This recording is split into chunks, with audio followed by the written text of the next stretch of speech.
Stephanie and Andrew Galligan are the parents of young hockey player Aiden, who suffered a concussion in 2023.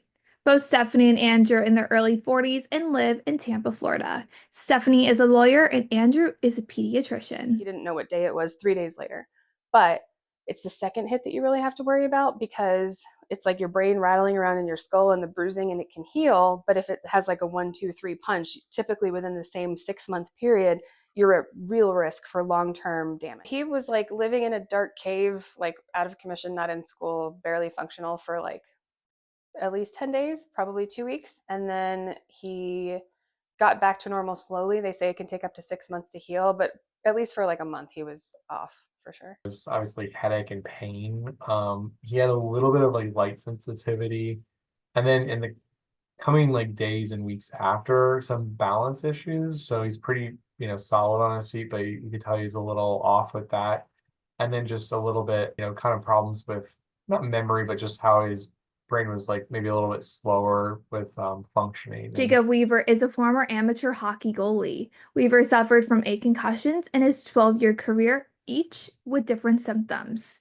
Weaver is a 21-year-old server who lives in Branson, Florida. I had a couple where I blacked out, so that was like an instant grade 3, but those would take, I'd probably sit in my room mostly all day in the dark, sleep, eat, and then take ibuprofen and stuff until it finally, the symptoms subsided. I was able to slowly start getting back into regular life. And then usually like 2 weeks after that, I'd finally start picking back up on the ice.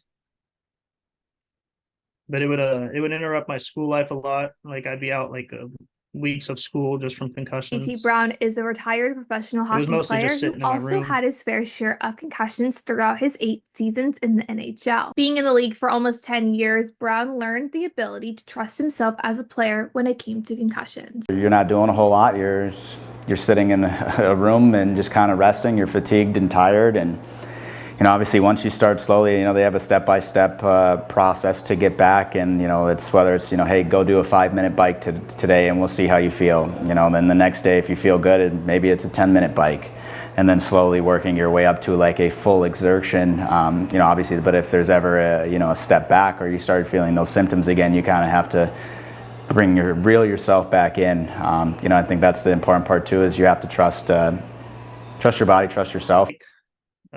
Loss of balance, light sensitivity was a big one that always seemed to stick around for me.